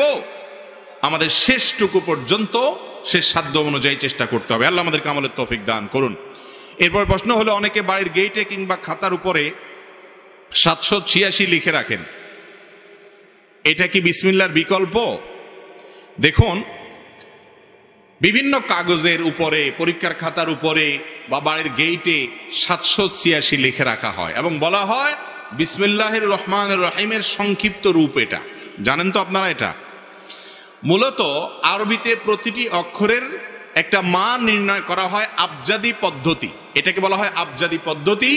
আরবি অক্ষরগুলোর এক একটা মান দিয়ে আবজাদ, হাওয়াজ, হত্তি একটা হিসাব নিকাশ আছে যে আলিফের মান কথার কথা এত, বায়ের মান এত, তায়ের মান এত। তো এই বিসমিল্লাহির রহমানির রহিমের যতগুলো অক্ষর আছে, বিসমিল্লাহর অক্ষরগুলোকে গণনা করে এই সব অক্ষরের যে মান আছে ওই মানটাকে যোগ করার পর নাকি 786 হয়েছে। যাই হোক, 786 হয়েছে ধরেন, তারপরেও বিসমিল্লাহির রহমানির রহিম যেখানে লিখতে হয় সেখানে বিসমিল্লাহির রহমানির রহিম না লিখে 786 লিখলে বিসমিল্লাহ লেখার যে সুন্নাত বা সওয়াব সেটা কখনো আদায় হবে। বরং একটা ভয়াবহ বিষয় জেনে রাখেন, আমরা অনেকে জানি না, সেটা হলো যে আবজাদি সংখ্যা, যেটা আরবি বর্ণমালার বিভিন্ন সংখ্যা যে বের করা হয়েছে, এই পদ্ধতিটা একজন ইহুদি দার্শনিক যিনি গ্রিসে ছিলেন, পিথাগোরাস বলা হতো, এই লোকটা আবিষ্কার করেছে। একজন ইহুদি দার্শনিকের আবিষ্কার, যে লোকটা চরম ইসলাম বিদ্বেষী ছিল, সেই সিস্টেমকে আবিষ্কার করেছে এবং সেটা ইহুদিরাই ধারণ লালন করেছে। পরবর্তীতে মুশরিকরা সেটার আরো বেশি বিস্তার এবং উন্নয়নে ভূমিকা রেখেছে। আরবি বর্ণমালার যে বিভিন্ন আপনার মান নির্ণয় করা সংখ্যার মাধ্যমে, এটা কোনো মুসলমানদের কাজ না, ইহুদি এবং মুশরিকদের কাজ। দুঃখজনক যে আমাদের অনেকে দেখা যায় বিভিন্ন তাবিজ কবজ লেখেন, সেখানে সংখ্যা দিয়া রাখেন, শুধুমাত্র সংখ্যা ছাড়া আর কিছু নাই। একটা সূরার সংখ্যা, কথার কথা সূরায়ে বাকারা বিশাল বড় সূরা, সূরাগুলোর প্রত্যেকটা, এই সূরার সমস্ত অক্ষরগুলো, বর্ণগুলোর সংখ্যাকে ক্যালকুলেশন করে একটা ফিগার বাইর করলো, কথার কথা এত লক্ষ, এত হাজার, এত। তাহলে এই সংখ্যাটা উল্লেখ করলেই সূরা বাকারা পড়া সব হয়ে যাবে? সংখ্যা উল্লেখ করতে তো কোয়ার্টার সেকেন্ড সময় হয়তো লাগবে না, কিন্তু এই সূরা তেলাওয়াত করতে তো 1-1.5 ঘন্টা 2 ঘন্টা সময় লাগতে পারে। বিধায় এই পদ্ধতিটাই হলো অমুসলিমদের, সেটা আমরা ইসলামের নামে গ্রহণ করছি। অতএব বিসমিল্লাহির রহমানির রহিমের জায়গায় 786 লেখা এটা জায়েজ নাই, এটা সুন্নাত তো হবেই না, সওয়াব তো হবেই না। বরং ইহুদিদের ব্যাপারে নবী করিম সাল্লাল্লাহু আলাইহি ওয়াসাল্লাম বলেছেন, খালিফুল ইয়াহুদা ওয়াল মুশরিকিন, তাদের বিরুদ্ধে আচরণ করতে। অতএব তারা যে আবজাদি পদ্ধতির আবিষ্কার করেছে সেটা কোনো মুসলমান ধারণ করতে পারে না। দুঃখজনক যে আমাদের অনেক দিনদার মানুষও এগুলো ধারণ করেন। বিশেষ করে তাবিজ কবজের সমস্ত সংখ্যাগুলো অনেক ব্যবহার হয়। এগুলো ব্যবহার করার কোনো যৌক্তিক, অন্তত কর্নার্সের দৃষ্টিকোণ থেকে কোনো যৌক্তিক গ্রাউন্ড থাকতে পারে না। বিধায় 786 না, লিখতে হবে কি বিসমিল্লাহির রহমানির রহিম। যেখানে বিসমিল্লাহ লিখতে পারবেন না মুখে বলবেন, কিন্তু তাই বলে বিসমিল্লাহর বিকল্প হিসেবে 786 লিখবেন না। এরপরে প্রশ্ন হলো, আমরা সুন্নত ভাগ কাটবো, পুরুষের চুল এর ক্ষেত্রে রাখার পদ্ধতি, সুন্নত পদ্ধতি 3টা। একটা হলো কান পর্যন্ত অথবা কাঁধ পর্যন্ত বা মাঝামাঝি চুল রাখা, জুম্মা লিম্মা অফরা 3 ভাবে। এই কান থেকে নিয়ে কাঁধ পর্যন্ত এই 3 ভাবে মোট চুল রাখাটা হলো সুন্নত। আর একভাবে চুল রাখা যায়, সেটা হলো গোটা মাথার চুলকে সমান করে কাটলেন, সেটা যত ছোট করেন বা যত বড় রাখেন, কিন্তু এই সুন্নার ছোট, এর চাইতে ছোট ভার্সনে আপনি পুরো মাথার চুলকে সমান করলেন, এটা হলো জায়েজ। আর এক প্রকারের চুল রাখা গুনাহের কথা, সেটা হলো কাজা। সেটা হলো আজকাল কিছু টিকটকার পাবেন, কিছু এই টাইপের, ওই যে আরো কি কি আছে না অ্যাপ এরকম টিকটক টাইপের, এগুলার দেখবেন যে চুল রাখে ইবলিসের মতো। মাথার মাঝখান দিয়া আপনার ওই ধান ক্ষেতের ধান কাটলে যেরকম নাড়াটা থাকে না, ওই রকম কিছু চুল মাঝখান দিয়া থাকে আইলের মতো, আর 2 পাশ দিয়া চেঁচে ফেলায়। দেখছেন না? দেখেন নাই? দেখতেই কেমন একটা ইবলিস ইবলিস এবং একটা উদ্ভট উদ্ভট ভাব লাগে, ঠিক না ভাই? ঠিক। তো এই টাইপের চুলকে হাদিসে কাজা বলা হয়েছে, নবী করিম সাল্লাল্লাহু আলাইহি ওয়াসাল্লাম চুল কাটতে নিষেধ করেছেন। অতএব এটা জায়েজ নাই। আপনি হয় সম্পূর্ণ ছোট করবেন আর না হলে লম্বা রাখবেন, এটা হলো সুন্নাত। আর মেয়েদের জন্য চুল যত লম্বা রাখা যায় ভালো, তবে তারা খাটো করতে চাইলে খাটো করতে পারেন। উম্মাহাতুল মুমিনিন নবী করিম সাল্লাল্লাহু আলাইহি ওয়াসাল্লামের স্ত্রীগণ তারা খাটো করেছেন, কিন্তু খাটো করতে আবার এমন খাটো করবেন না যে পুরুষ এবং নারী দেখতে একরকম হয়ে যায় এবং সাদৃশ্য হয়ে যায়, সেটা যেন না হয়। এরপরে প্রশ্ন হলো, আকিকাতে গরু জবাই করে সমাজের বিত্তশালীদেরকে দাওয়াত খাওয়ালে আকিকা পূর্ণাঙ্গ হবে কিনা? আকিকার গোশতটা কোরবানির গোশতের মতো। আপনি এটা যদি ধনীদেরকে খাওয়ান তাতেও আকিকা হয়ে যাবে, গরিবদেরকে খাওয়ান তাতেও আকিকা হয়ে যাবে, নিজে খান তাতেও আকিকা হয়ে যাবে। কিন্তু উত্তম এবং ভালো হলো কিছুটা নিজেরা খান, কিছুটা আত্মীয় স্বজন প্রতিবেশীদেরকে দেন, আর কিছুটা দান টান করেন। কিন্তু আপনি আপনার সুবিধা অনুযায়ী বেশিরভাগ নিজে খেলেন, কিছু গরিব দুঃখীকে দিলেন বা কিছু আত্মীয় স্বজনকে দিলেন, তাতেও আদায় হয়ে যাবে। এমন কোনো বাধ্যবাধকতা নেই যে এতটুকু দিতেই হবে বা গরিবদেরকে দিতে হবে। অনেকে আকিকার গোশতের ব্যাপারে ভুল ধারণা করেন, মনে করেন যে মা বাপ তারা আকিকার গোশত খাবে না। আমি বলি ভাই, কষ্ট করে মা বাপ জন্ম দিছে বাচ্চা, আকিকার গোশত তো সবচেয়ে বেশি তারা খাবে। সবচেয়ে বেশি খাবে কে? বাচ্চার মা বাপ। সবচেয়ে বেশি খাওয়ার কথা না, মানে খেতে পারবে তারা। অতএব আকিকার গোশত ধনীদেরকে দিলে হবে না এমন না। তবে হ্যাঁ, যেটা প্রশ্ন করা দরকার ছিল সেটা করেন নাই, সেটা হলো আকিকার গোশত এটা দিয়া অনুষ্ঠান করার নাম করে মানুষকে কার্ড দিয়া দাওয়াত দিয়া এনে এরপরে টেবিল চেয়ার নিয়ে বসে চাঁদা নেওয়া, এটা গর্হিত কাজ, গুনাহের কাজ। কথা কি বুঝাতে পারছি? আকিকার দাওয়াত দেওয়ার নাম করে কার্ড টাট করে সামিয়ানা টাঙ্গায়া প্যান্ডেল করে খানার অ্যারেঞ্জ করলেন, আবার টেবিল চেয়ার নিয়ে খাতা কলম নিয়ে ভিক্ষুকের মতো বসে গেলেন চাঁদা আদায় করার জন্য। এই রোগটা আছে না নাই? এটা জায়েজ নাই। এটা হলো মানুষকে লজ্জায় ফেলে তার কাছ থেকে চাঁদা নেওয়া। এই কাজ করার চাইতে হোটেলে ব্যবসা করা অনেক ভালো। এই কাজের চাইতে হোটেলে ব্যবসা করা অনেক ভালো কাজ। কারণ হোটেলে, বেশিরভাগ হোটেলগুলোতে মানুষ খাওয়া দাওয়া করার পর এরপরে যাওয়ার সময় বিল দেয়, ঠিক না ভাই? ঠিক। আর এখানে যাওয়ার আগে ঢুকার সময় টেবিলে আগে কি আনছেন দিয়া নাম ধাম লেখায়া তারপরে যান ভিতরে খান। খাইবেন 500 টাকা, দিতে হবে 5000 টাকা, ঠিক না ভাই? ঠিক। এই চাঁদাবাজি এবং এই কুপ্রথা, এটা আমাদের এখান থেকে বেরিয়ে আসতে হবে। আপনার বাচ্চারা আকিকা খেতে এসে দাওয়াত পেয়ে না গেলেও দোষ, আর গেলে এতগুলা টাকা দিয়ে আসা লাগে, মানুষের বরং বদদোয়া আসে। অতএব এটা জায়েজ নাই। লা ইয়াহিল্লু মালি মুসলিমিন ইল্লা বিতিবি নাফসি। কোন মুসলমানের টাকা এভাবে চাঁদা নিয়ে আপনি বিভিন্ন রকম সিন ক্রিয়েট করে নেওয়া জায়েজ নাই। এরপরে প্রশ্ন হলো, ছোট সময় অনেকের বাড়ি থেকে অনেকে বিভিন্ন ফল কুড়িয়ে আনতেন, এতে কি গুনাহ হয়েছে?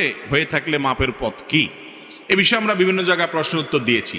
এই আকামটা, এই চুরিটা মোটামুটি সবার জীবনে, বেশিরভাগ মানুষের জীবনে কম বেশ হয়। তো এই অপরাধটা থেকে বাঁচার উপায় হলো, যাদের বাড়ি থেকে, যাদের গাছ থেকে ফল পেড়ে খেয়েছেন, আপনার আশেপাশে চাচা জ্যাঠা বা পরিচিত যদি হয়, তো বড় হওয়ার পর যখন আল্লাহ বিবেক বুদ্ধি দিচ্ছেন তখন মাপ চাবেন, চাচা যান ছোট থাকতে পিচ্ছি থাকতে চুরি করে আম পারছি, এটা পারছি, নারিকেল পারছি, বেঁচে ফেলছি, খেয়ে ফেলছি, মাফ করে দেন। কেউ এটা আটকে রাখার কথা না। আপনি মাপ চাইলে কি করবে? মাফ করে দিবে ইনশাল্লাহ, মাপ চেয়ে নিবেন। আর যদি তাদেরকে পাওয়া না যায় বা কতজনের কাছ থেকে খেয়েছি কোনো হিসাব নাই, বেহিসাবে চুরি করেছেন, এরকম যদি হয় তাহলে একটা ফিগার আনুমানিক 500, 1000, 2000, 3000 এর বেশি হবে না, সবগুলো মিলায় দাম, এটা আল্লাহ রাস্তা দান করে দিবেন ওই ব্যক্তিদের পক্ষ থেকে যাদেরকে খুঁজে বের করা সম্ভব না, কিন্তু দিতে হবে, কারণ দায় মুক্ত আপনাকে হওয়া লাগবে। এরপরে প্রশ্ন হলো, বর্তমানে যুবকদের মাস্টারবেশন থেকে মুক্তির উপায় কি? এটা একটু আগে বলেছি, পর্নোগ্রাফি থেকে বাঁচার যে উপায়গুলো সেগুলাই হুবহু অবলম্বন করলে হবে ইনশাআল্লাহ। এরপরে প্রশ্ন হলো, বিভিন্ন ধরনের লোভনীয় প্রাইজ দেখিয়ে 10-20 টাকার লটারি কেনা বেচা করা জায়েজ আছে কিনা? না। অনেক লটারি আছে, 10 টাকা 20 টাকার লটারি কিনবেন, এরপরে আপনার ভাগ্যে যদি লেগে যায় তাহলে আপনি এত লাখ টাকার মালিক হবেন, ওইটা পাবেন, সেটা পাবেন, মোটরসাইকেল পাবেন, ফ্ল্যাট পাবেন, এত লাখ টাকা পাবেন। এই সমস্ত লোভনীয় লটারি আমাদের দেশে অনেক সময় ছাড়া হয়। এই লটারিগুলো, এগুলো সবগুলো জুয়া, আর জুয়াকে আল্লাহ রাব্বুল আলামিন স্পষ্ট হারাম ঘোষণা করেছেন। এবং শয়তানের নোংরা কর্মকাণ্ডের মধ্যে থেকে একটা হলো এই জুয়ার কাজ। মুসলমানের জন্য এই জুয়ায় অংশগ্রহণ করা, লটারি কেনা জায়েজ নাই, হারাম। এরপরে প্রশ্ন হলো, ছোটবেলা থেকে শুনে আসছি 1 ওয়াক্ত নামাজ ছেড়ে দিলে 2 কোটি বা তার চেয়ে বেশি সময় জাহান্নামের আগুনে থাকতে হবে, এটা কতটুকু সহি? ভাই, এই মর্মে একটা কথা আপনারা ছোটবেলা থেকে শুনে আসছেন, আমরাও সবাই শুনে আসছি, সেটা হলো 1 ওয়াক্ত নামাজ কাজা করলে, 1 ওয়াক্ত নামাজ না পড়লে তাহলে সেই ক্ষেত্রে 2,88,00,000 বছর জাহান্নামের আগুনে পোড়াইতে হবে, 1 ওয়াক্ত নামাজ কাজার কারণে, ছাড়ার কারণে। এই কথা শুনছেন না আপনারা?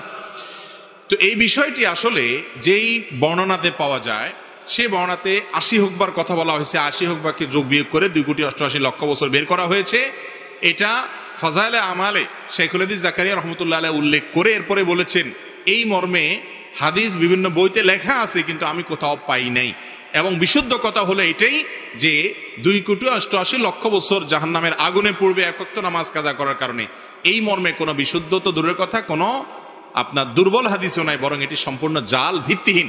কোনো হাদিসের কিতাবে এরকম কোনো কথা বলা হয় নাই। তবে এর মানে এই না যে তাহলে তো নামাজ না পড়লেও চলবে, ব্যাপারটা সেরকম না। নামাজ না পড়লে জাহান্নামে অবশ্যই যেতে হবে, তবে সংখ্যাটা কি হবে? এর বেশিও হতে পারে, এর কমও হতে পারে। আযাবের সংখ্যাটা এরকম ফিক্স যে সংখ্যা এখানে বলা আছে, এরকমটি হাদিসে বর্ণিত হয় নাই। এর চেয়ে বেশিও হতে পারে, কমও হতে পারে। জাহান্নামে যাওয়ার মৌলিক একটা কারণ হলো নামাজ ত্যাগ করা। আল্লাহ রাব্বুল আলামিন কোরআনে কারিমে বলেছেন, জাহান্নামীদেরকে যখন জিজ্ঞাসা করা হবে, মা সালাকাকুম ফি সাকার, তোমাদেরকে জাহান্নামে কোন জিনিসে নিয়ে এসেছে, কোন অপকর্মে জাহান্নামে এনে ছেড়েছে, তখন তারা বলবে প্রথমেই ক্বালু লাম নাকু মিনাল মুসাল্লিন, তারা বলবে আমরা মুসল্লি ছিলাম না, নামাজ পড়ি নাই, এই জন্য জাহান্নামে আসছে। এই জন্য নামাজ না পড়লে জাহান্নাম, এটা অবশ্যই কোরআন থেকে বর্ণিত, কিন্তু তার মানে 2,88,00,000 বছরের বিষয়টি হাদিস দ্বারা প্রমাণিত নয়। এরপরে প্রশ্ন হলো, রাসূল আকরাম সাল্লাল্লাহু আলাইহি ওয়াসাল্লাম রুকু সিজদায় কয়টা দোয়া পড়তেন এবং সেগুলো কি? ভাই, রুকুতে সুবহান রাব্বিয়াল আযীম আর সিজদায় সুবহান রাব্বিয়াল আলা, এই দুইটা দোয়াই আমাদের মুখস্থ। মজার বিষয় হলো, আমাদের নবী করিম সাল্লাল্লাহু আলাইহি ওয়াসাল্লাম রুকুতে শুধু এই দুইটা দোয়াই পড়তেন না, আরো একাধিক দোয়া তিনি পড়তেন। কি পড়তেন আমরা অনেকে জানি না, একটু শুনে রাখি, চেষ্টা হলে মুখস্থ করি, মাঝে মধ্যে চেঞ্জ করি। অনেকে নামাজের মধ্যে মনোযোগ না থাকার অভিযোগ করেন। নামাজে মনোযোগ আনার একটা বুদ্ধি হলো, রুকু এবং সিজদার তাসবিহগুলা, বৈঠকের যে দোয়াগুলা, দোয়া মাসুরার জায়গাতে, এখানে নবী করিম সাল্লাল্লাহু আলাইহি ওয়াসাল্লাম থেকে যে বিভিন্ন দোয়া আছে, মাঝে মধ্যে ভিন্ন কোনো দোয়া আপনি পড়ার চেষ্টা করেন, দেখবেন আপনার মনোযোগ আসবে।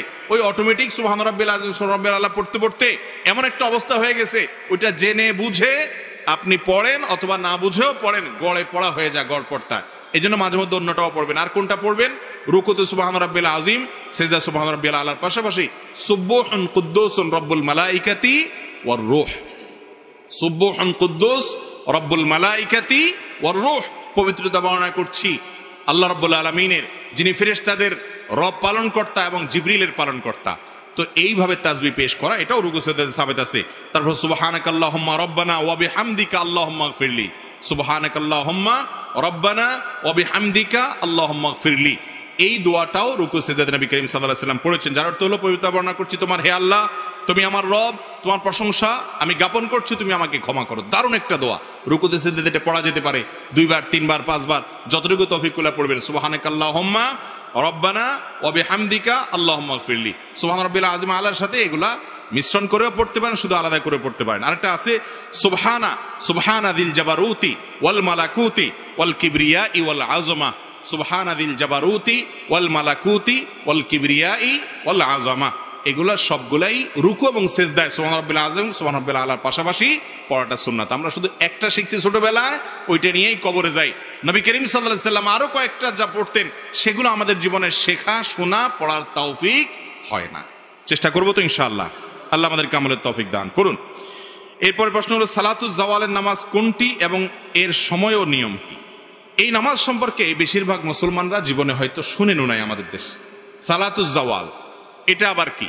আমরা সালাতুদ দুহা, চাষতের নামাজ জানি, এশাকের নামাজ জানি, আমরা তাহাজ্জুদের নামাজের কথা শুনছি, আওয়াবিনের নামাজের কথা শুনছি, অনেক নফল নামাজের কথা শুনছি।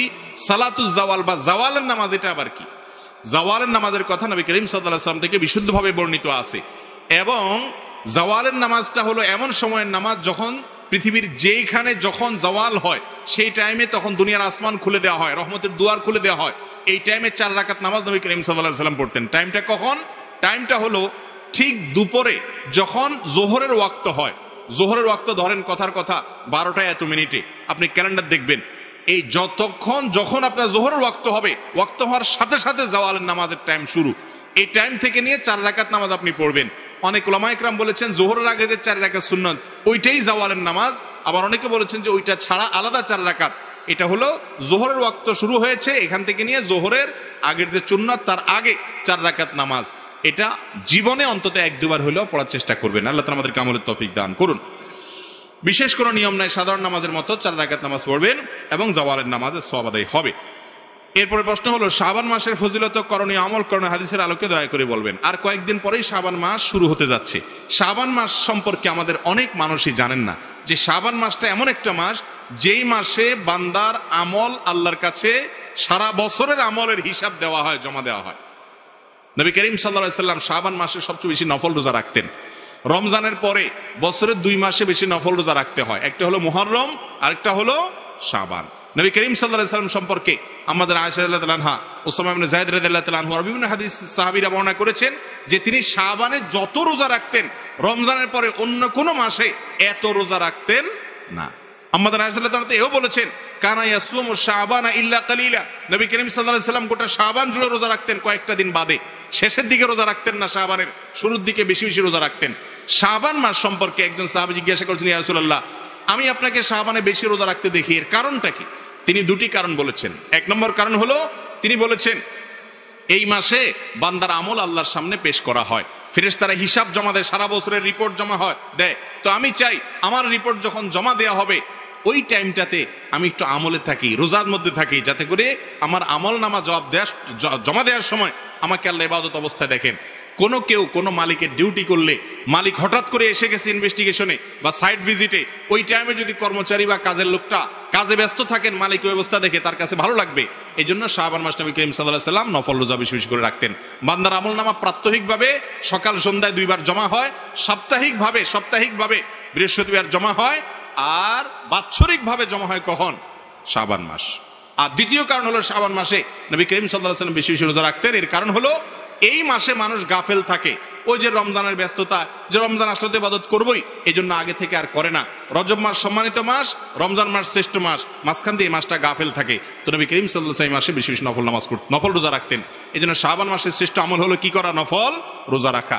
2-4টা করে শুরুর দিক থেকে রাখার চেষ্টা করতে হবে। আল্লাহ আমাদেরকে আমলের তৌফিক দান করুন। এরপরে প্রশ্ন হলো শবে বরাতের আমল সম্পর্কে কিছু বলুন কোরআনের সুন্নাহর আলোকে।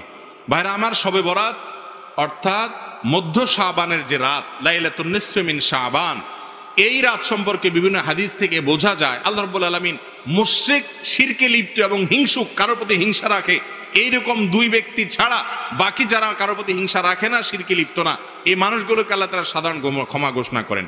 এবং এই রাতের ফজিলত সম্পর্কে অনেকগুলো হাদিস আছে। সেই হাদিসগুলোর বেশিরভাগের সনদের ব্যাপারে মুহাদ্দিসদের রেকমেন্ড হলো, মূল্যায়ন হলো যে সেগুলো দুর্বল, কিন্তু সবগুলো হাদিসকে একত্র করলে এই রাতের ফজিলত একেবারে অস্বীকার করার সুযোগ থাকে না। আবার আমরা এটাকে যেভাবে বছরের সবচেয়ে গুরুত্বপূর্ণ রাত বানিয়ে নিচ্ছি সেটাও সঠিক না, কারণ বছরের ইবাদতের জন্য সবচেয়ে ফজিলতপূর্ণ রাত কোনটা? শবে কদর না শবে বরাত? শবে কদর। তো সেটার চাইতে আপনি এটাকে যদি গুরুত্বপূর্ণ বানিয়ে ফেলেন সেটা অবশ্যই পরিত্যাজ্য। এরপরে প্রশ্ন হলো ভুলে কারো গীবত করে ফেললে করণীয় কি? আপনি যদি কারোর গীবত করে ফেলেন, কারোর পেছনে সমালোচনা করে ফেলেন, এটা অন্যায়, বান্দার হক নষ্ট করলেন, তাহলে কি করবেন? এই গীবতের কাফারা বা ক্ষতিপূরণ হিসাবে আপনি 4টি কাজ করবেন। নাম্বার 1, আল্লাহর কাছে মাপ চাইবেন। আল্লাহ, আমি গীবত করে ফেলেছি। গীবত করা কি হালাল না হারাম? একটু আগে আপনারা গীবত সম্পর্কে আলোচনা শুনছেন, ওয়াজ শুনেছেন। গীবত করা কিরকম হারাম? আপন ভাই মারা গেলে তার গোশত কামড়ে খাওয়া, রান্না করে খাওয়া, তার গোশত খাওয়াটা যেরকম অপরাধ, গীবতটা সেই রকম অপরাধ। কত ডেঞ্জারাস অপরাধ চিন্তা করেন। এই রকম অপরাধ আপনি করে ফেলেছেন, এটা যখনই আপনি আঁচ করবেন যে আমি এত গীবত করে ফেলেছি, সাথে সাথে আল্লাহর কাছে 1 নম্বর কাজ হলো মাপ চাইবেন। কি চাইবেন? মাপ চাইবেন যে আল্লাহ আপনি আমাকে মাফ করে দেন। 1 নাম্বার 2, যে ব্যক্তির গীবত করেছেন পরিচিত হলে, জানাশোনা হলে, যদি তার কাছে মাপ চাওয়ার সুযোগ থাকে, তাইলে যা বলবেন যে ভাই তোমার গীবত করে ফেলছি, তুমি আমাকে মাফ করে দাও। আর যদি মাপ চাইতে গেলে বরং আরো ভেজাল বাড়ে, বলে যে কি সর্বনাশ, কি গীবত করছো আমার বলো। এরপরে যদি সে শোনার পরে আরো উল্টা আপনার উপরে চড়াও হয়, সম্পর্ক নষ্ট হওয়ার ভয় থাকে, তাহলে দরকার নাই তার কাছে মাপ চাওয়ার। তাহলে সেক্ষেত্রে 3 নম্বর কাজ করবেন। সেটা কি? সেটা হলো তার জন্য আল্লাহর কাছে মাপ চাইবেন। এবং এ বিষয়ে বিভিন্ন হাদিসে বর্ণনা পাওয়া যায় যে গীবত হয়ে গেলে, যার গীবত করে ফেলেছেন তার নাম ধরে বলবেন আল্লাহ অমুককে আপনি মাফ করে দেন। এটা ইনশাল্লাহ আপনার গীবতের কি হবে? কাফারা হিসাবে কাজ করবে। আর নাম্বার 4 হলো যাদের সামনে তার গীবত করেছেন তাদের সামনে তার প্রশংসা করবেন। আবার মিথ্যা প্রশংসা না, তার মধ্যে যা আছে সেই গুণগুলো উল্লেখ করবেন, তাতে ক্ষতিপূরণ হবে এবং গীবতের কাফারা হবে ইনশাআল্লাহ। আল্লাহ তাআলা গীবতের অপরাধ থেকে আমাদেরকে বেঁচে থাকার তৌফিক দান করুন। এরপর প্রশ্ন হলো, বিদেশ থেকে টাকা পাঠানো হলে বাংলাদেশ সরকার কর্তৃক 2.5% ক্যাশ ইনসেন্টিভ প্রদান করে থাকে, সেই টাকা ব্যবহার করার শরিয়া বিধান কি? এ বিষয়ে আমরা এর আগে বারবার বিভিন্ন জায়গায় বলেছি। সরকার বৈধ পদ্ধতিতে যেন টাকা পাঠানো হয় বিদেশ থেকে, প্রবাসীরা যেন বৈধ পদ্ধতিতে অর্থাৎ ব্যাংকের মাধ্যমে টাকা পাঠায়, যেন হুন্ডির মাধ্যমে না পাঠায়, সেজন্য উৎসাহ দিয়ে, প্রণোদনা দিয়ে শতকরা এই যে 2.5% ইনসেন্টিভ দিয়ে থাকে, এইটা গ্রহণ করাতে কোনো অসুবিধা নাই। কারণ এটা কোনো ঘোষণা, শুধু তো প্রশ্নই নেই, এটা ঘুষ বা সুদ না, বিধায় এটা গ্রহণ করতে কোনো অসুবিধা নাই, এটা জায়েজ আছে। এটা হলো একটা ভালো কাজ আপনাকে করার জন্য উৎসাহ দেওয়া হচ্ছে, পুরস্কার দেওয়া হচ্ছে, বিধায় বিদেশিরা, প্রবাসীরা টাকা পাঠিয়ে এই ইনসেন্টিভ গ্রহণ করতে পারেন, তাদের আত্মীয় স্বজনরা দেশে গ্রহণ করতে পারেন, কোনো সমস্যা নাই। এরপরে প্রশ্ন হলো, মসজিদে চেয়ারে বসে নামাজ পড়ার বিধান কি? জায়েজ কিনা? মসজিদে চেয়ারে বসে নামাজ পড়া এটা জায়েজ কিনা? জায়েজ। এটা নির্ভর করে ব্যক্তির অবস্থার উপরে। আমাদের দেশে আজকাল এমন একটা অবস্থা হয়েছে, আমি সব জায়গায় এই কথাটা বলি, যে মসজিদে এত পরিমাণ চেয়ার দেখা যায়, এটা কি মসজিদ নাকি কোনো আকিজ প্লাস্টিকের দোকান? এটা নিয়ে সন্দেহ দেখা দেয়, ঠিক না? ঠিক, এত পরিমাণ প্লাস্টিক থাকে, প্লাস্টিকের চেয়ার থাকে। কিরে বাবা, 10 বছর আগে তো এত মাজা ব্যথার রোগী ছিল না, 5 বছর আগে তো দেশে এত মাজা ব্যথার রোগী ছিল না, এখন কোত্থেকে আসছে? বাস্তবতা হলো অনেকে আছে এমন, একটু শরীরটা খারাপ লাগলে বৈশা নামাজ পড়া শুরু করে দেয়, আছে না নাই? এরকম সামান্য শরীর খারাপ লাগতেছে, একটু শরীরটা দুর্বল লাগতেছে, আর আমি চেয়ারে বসে নামাজ পড়া শুরু করলাম। ফরজ নামাজ যদি এভাবে পড়েন আপনার নামাজ হবে না।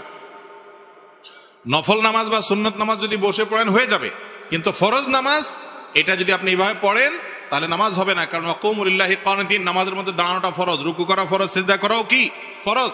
আপনি ঠুনকো অজুহাতে একটু শরীর খারাপ দেখে আপনি না করতে পারেন না।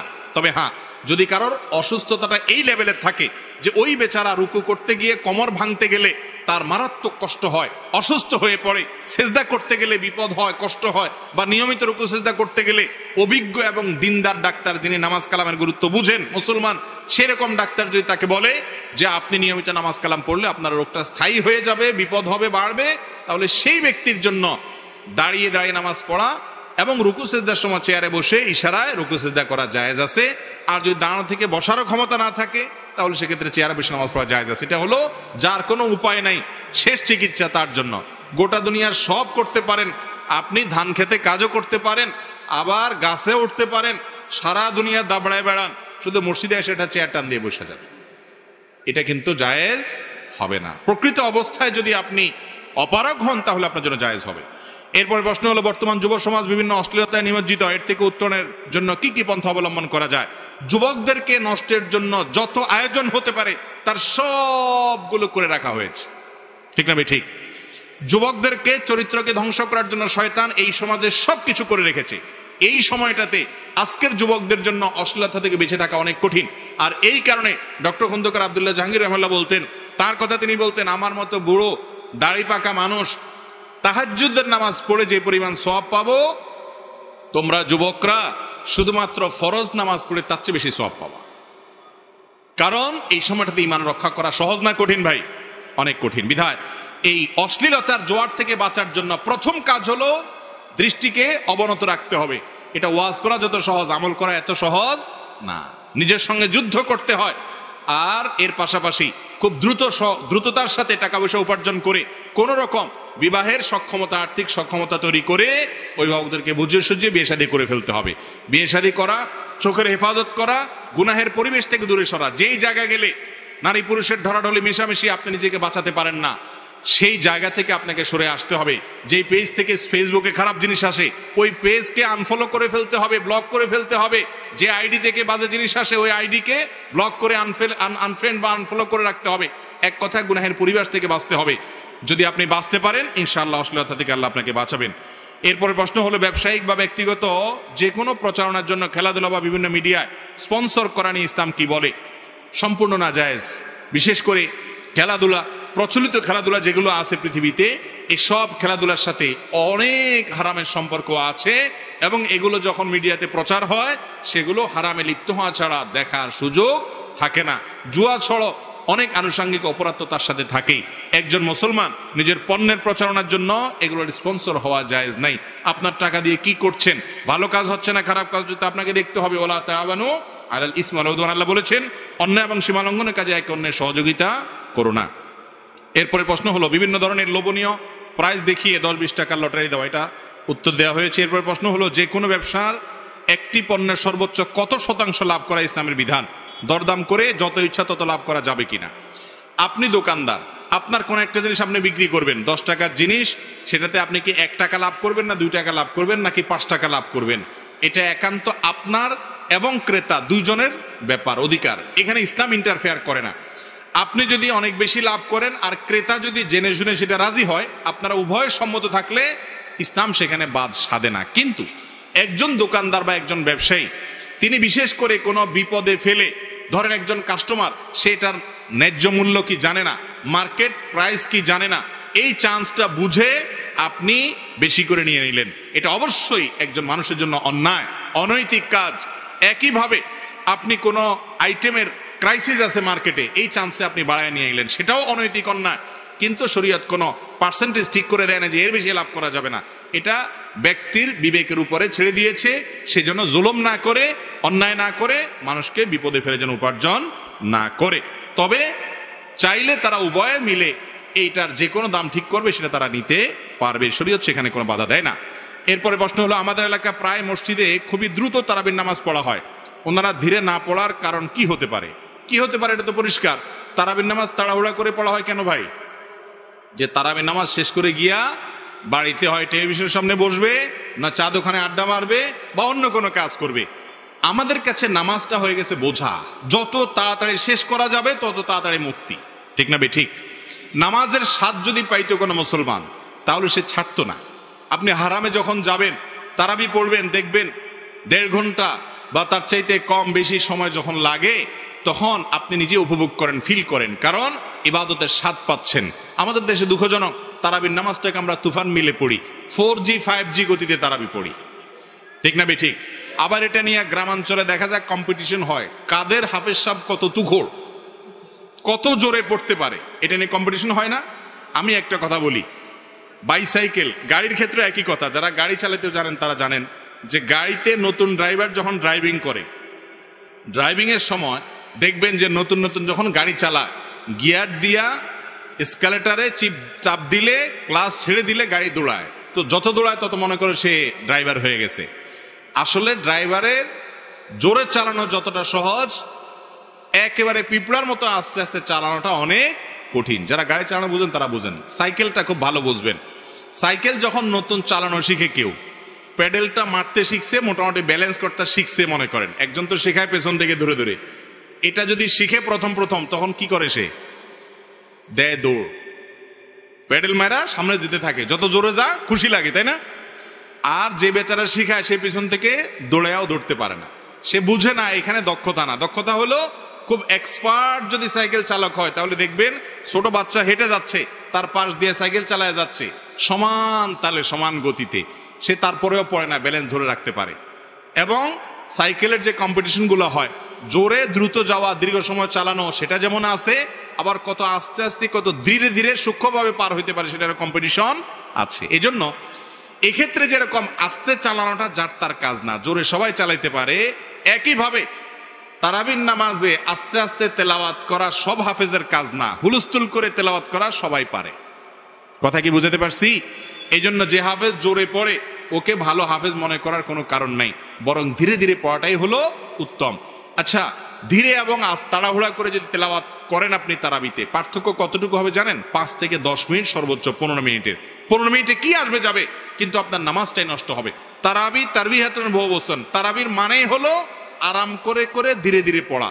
আর আমাদের জীবনে যত নামাজ আছে এর মধ্যে সবচেয়ে হুলস্থুল করেই পড়ি আমরা এই নামাজটা, ঠিক না বে ঠিক? তাহলে আপনার রমজানের আমলের যে আসল বৈশিষ্ট্য সেটাই তো মিস হয়ে যাচ্ছে। অতএব তারাবিতে তাড়াহুড়া করব। যদি আপনার খতম তারাবিতে অসুবিধা হয় দরকার নাই, সূরা তারাবি পড়েন, কিন্তু ধীরে ধীরে আস্তে আস্তে পড়েন। রুকুতে গেলেন, সুবহান রাব্বিল আযীম মুখে নিতে না নিতে দাঁড়ায় গেলেন, আবার চলে গেলেন। আপনার হাফেজ সাহেব এরকম তুখুর নামাজ পড়ে বললেন, ওরে বাবা তুখুর হাফেজ, আসলে তুখুর হাফেজ না, ওটা দুর্বল হাফেজ।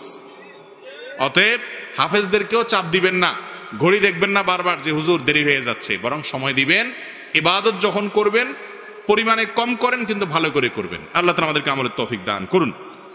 সর্বশেষ প্রশ্ন, দুনিয়া আখিরাতে আল্লাহ যেন আপনাকে সুউচ্চ মর্যাদা দান করেন। আমি একজন আল্লাহর গোলাম, আমার একটি প্রশ্ন ছিল, আমি বিভিন্ন সময় কোরআন শরীফের আয়াত অথবা হাদিসের উপর ভিত্তি করে উক্তি বা শায়রি লিখে থাকি। যেমন নবী করিম সাল্লাল্লাহু আলাইহি ওয়াসাল্লাম বলেছেন, দুনিয়ার ভালোবাসাই সকল গুনাহের মূল। তার উপর ভিত্তি করে আমি লিখেছিলাম, উচ্ছ্বাস আর উল্লাসেই এ জাতি মরিয়া দলে দলে যাবে জাহান্নামে, কারণ হবে দুনিয়া। আমার প্রশ্ন হলো, এগুলো লিখা বা বলা কি বিদআত হয়ে যাবে?